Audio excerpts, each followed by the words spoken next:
കലൂർ അന്താരാഷ്ട്ര സ്റ്റേഡിയത്തിലെ വേദിയിൽ നിന്ന് വീണ് ഗുരുതരമായി പരിക്കേറ്റ ഉമാ തോമസ് എംഎൽഎയുടെ ആരോഗ്യനിലയിൽ വലിയ പുരോഗതിയുള്ളതായി മെഡിക്കൽ ബുള്ളറ്റിൻ.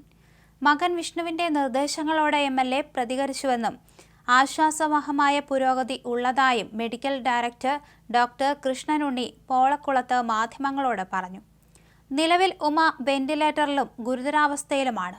വെന്റിലേറ്ററിൽ നിന്ന് മാറ്റി 24 മണിക്കൂർ കഴിഞ്ഞാലേ അപകടാവസ്ഥ തരണം ചെയ്തതായി പറയാൻ സാധിക്കൂ എന്ന് ഡോക്ടർ വ്യക്തമാക്കി. 6 മണിയോടെ സെഡേഷൻ മരുന്നിന്റെ ഡോസ് കുറച്ചു. 7 മണിയോടെ മകൻ വിഷ്ണു എംഎൽഎ അകത്തുകയറി കണ്ടു. വിഷ്ണു പറയുന്നതിനോട് അവർ പ്രതികരിച്ചു. കണ്ണു തുറന്നു, കൈകാലുകൾ അനക്കി, ചിരിച്ചു.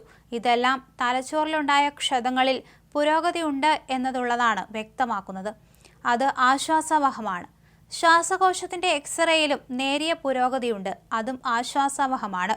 എങ്കിലും ശ്വാസകോശത്തിലുള്ള ചതവുണ്ട്. ശ്വാസകോശത്തിൽ രക്തം പോയിട്ടുണ്ട്. അതുകൊണ്ട് തന്നെ അണുബാധ ഒഴിവാക്കാനുള്ള ചികിത്സ തുടരുകയാണ്. നിലവിൽ വെന്റിലേറ്ററിൽ തന്നെയാണ്. ഗുരുതരാവസ്ഥയിൽ തന്നെയാണ്. വെന്റിലേറ്ററിൽ നിന്ന് മാറ്റി 24 മണിക്കൂർ കഴിഞ്ഞാലേ അപകടാവസ്ഥ തരണം ചെയ്തതായി പറയാൻ സാധിക്കൂ, ഡോക്ടർ വ്യക്തമാക്കി. അമ്മ വിളി കേൾക്കുന്നുണ്ടെന്നും പതുക്കെയാണെങ്കിലും അത് പ്രതീക്ഷയാണെന്നും മകൻ വിഷ്ണു പറഞ്ഞു. അമ്മയെന്ന് വിളിച്ചപ്പോൾ കേട്ടുവെന്നും കൈകളും കാലുകളും പൊക്കിയെന്നും മകൻ പറഞ്ഞു.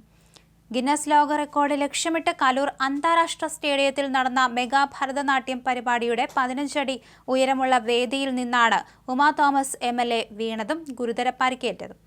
പരിപാടി തുടങ്ങുന്നതിന് മുൻപ് ഞായറാഴ്ച വൈകിട്ട് 6:30യോടെയായിരുന്നു അപകടം.